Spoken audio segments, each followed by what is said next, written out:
আসসালামু আলাইকুম। রাতের শীর্ষ সংবাদে স্বাগত জানাচ্ছি আমি সুমনা সুমা। আলোচনা, সমালোচনা ও গবেষণার নামে মুক্তিযুদ্ধের গৌরবকে খাটো করা যাবে না, প্রধানমন্ত্রী।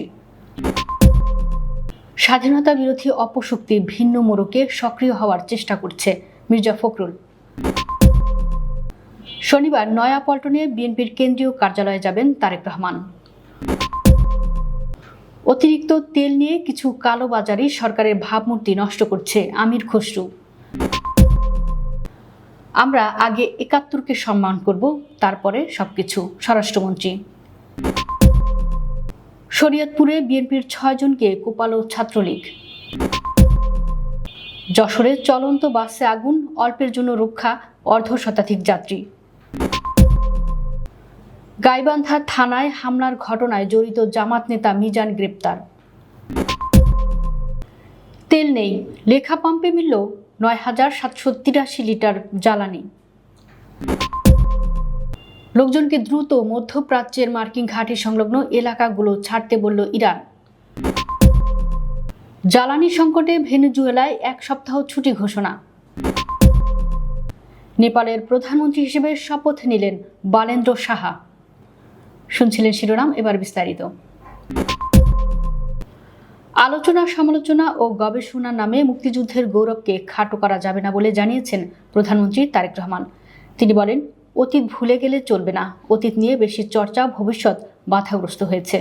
শুক্রবার বিকেলে রাজধানীর ইঞ্জিনিয়ার্স ইনস্টিটিউশন মিলনায়তনে মহান স্বাধীনতা ও জাতীয় দিবস উপলক্ষে বিএনপি আয়োজিত আলোচনা সভায় প্রধান অতিথির বক্তব্যে তিনি একথা বলেন। প্রধানমন্ত্রী বলেন, বাংলাদেশের স্বাধীনতা ও মুক্তিযুদ্ধের অন্যতম অনিবার্য চরিত্র জিয়াউর রহমান। প্রজন্ম থেকে প্রজন্ম স্বাধীনতার গৌরব গাথা নিয়ে আলোচনা হবে, গবেষণা হবে, কিন্তু আলোচনা বা গবেষণার নামে এমন কিছু বলা ঠিক হবে না যেটা আমাদের স্বাধীনতার মূল ইতিহাসকে খাটো করতে পারে। তিনি বলেন, অতীত নিয়ে পড়ে থাকলে এক চোখ অন্ধ, আর অতীত ভুলে গেলে ২ চোখ অন্ধ। গত ১৭ বছরে অতীত নিয়ে এত নড়াচড়া হয়েছে যে এতে দেশের মূল ইতিহাস ঢাকা পড়ে গেছে। তারেক রহমান বলেন, আমাদের আকাঙ্ক্ষা সীমাহীন হলে আমাদের সম্পদে সীমাবদ্ধতা আছে, কিন্তু আমরা যদি একসঙ্গে লড়াই করি তবে দেশের যে কোনো পরিস্থিতি সামাল দিতে পারব। ১৯৭১ সালের স্বাধীনতা বিরোধী অপশক্তি আজ ভিন্ন মোড়কে রাজনীতিতে সক্রিয় হওয়ার চেষ্টা করছে বলে মন্তব্য করেন বিএনপির মহাসচিব ও এলজিআরডি মন্ত্রী মির্জা ফখরুল ইসলাম আলমগীর। তিনি বলেন, যারা ১৯৭১ সালে বাংলাদেশের স্বাধীনতার বিরোধিতা করেছিল এবং পাকিস্তানি বাহিনীকে সহযোগিতা করেছিল, সেই একই অপশক্তি আজ ভিন্ন মোড়কে রাজনীতিতে সক্রিয় হওয়ার চেষ্টা করছে। মহান স্বাধীনতা দিবস উপলক্ষে আজ শুক্রবার রাজধানীর ইঞ্জিনিয়ারিং ইনস্টিটিউশন মিলনায়তনে বিএনপি আয়োজিত এক আলোচনা সভায় তিনি এসব কথা বলেন।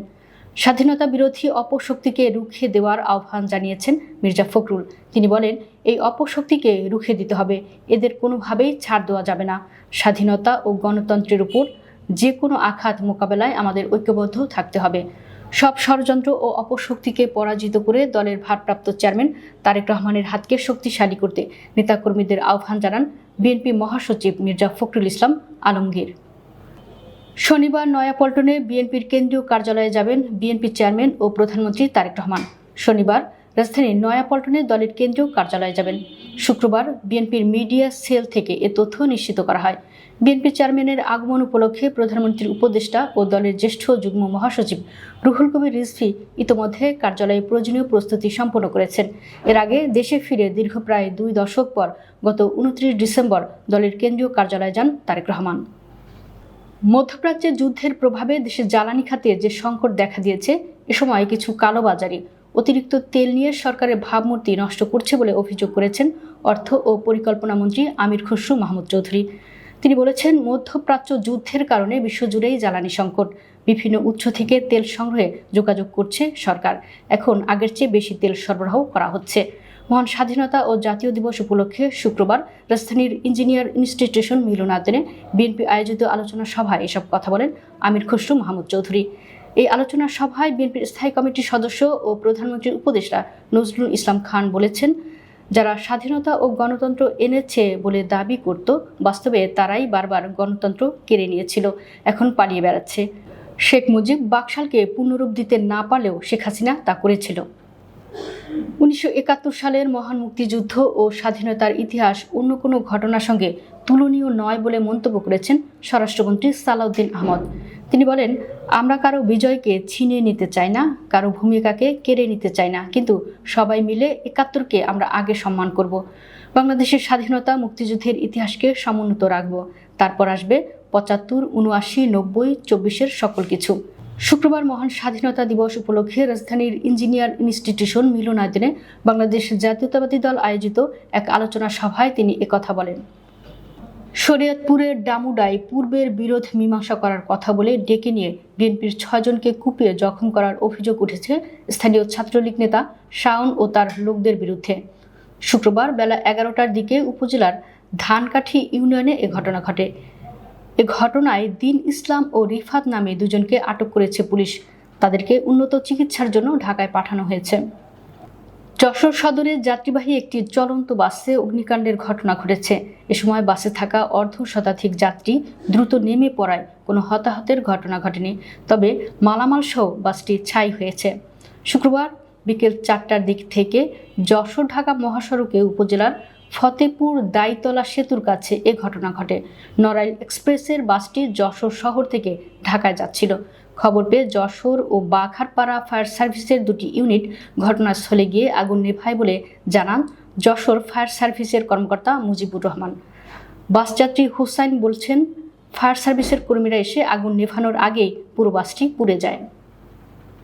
গাইবান্ধার পলাশবাড়িতে থানায় ঢুকে পুলিশের উপর হামলার ঘটনায় দায়ের হওয়া মামলায় মিজানুর রহমান মিজা নামে জামাতের এক নেতাকে গ্রেফতার করেছে জেলা গোয়েন্দা পুলিশ।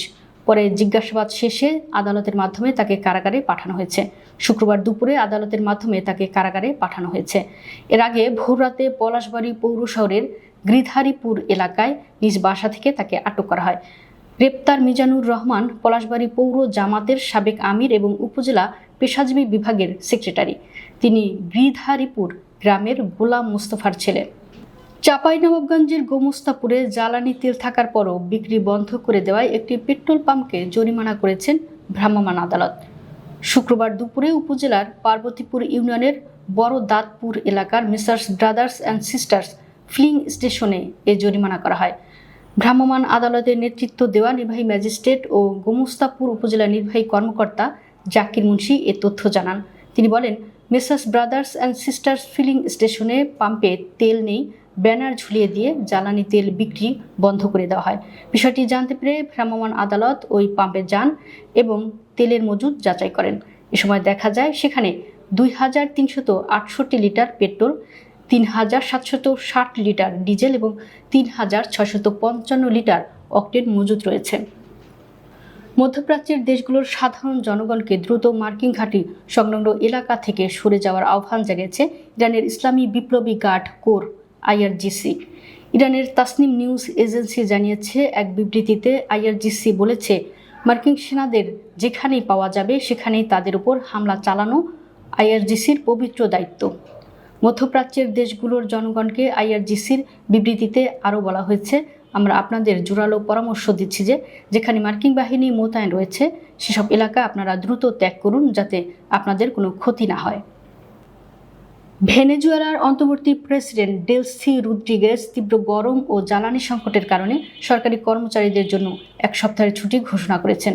বার্তা সংস্থা AFP জানিয়েছে, দক্ষিণ আমেরিকার দেশ ভেনেজুয়েলা দীর্ঘদিন ধরেই বিদ্যুৎ সংকট ও রেশনিংয়ের সমস্যায় ভুগছে।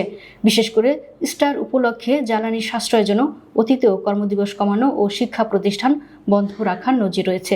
ডেলসি রদ্রিগেজ বলেন, পবিত্র সপ্তাহ উপলক্ষে সোমবার থেকে শুক্রবার পর্যন্ত দেশের সব শিক্ষা প্রতিষ্ঠানে ছুটি থাকবে। পাশাপাশি বিদ্যুৎ সাশ্রয়ের অংশ হিসেবে বিভিন্ন মন্ত্রণালয়েও সীমিত কার্যক্রম বা ছুটি পালন করা হবে।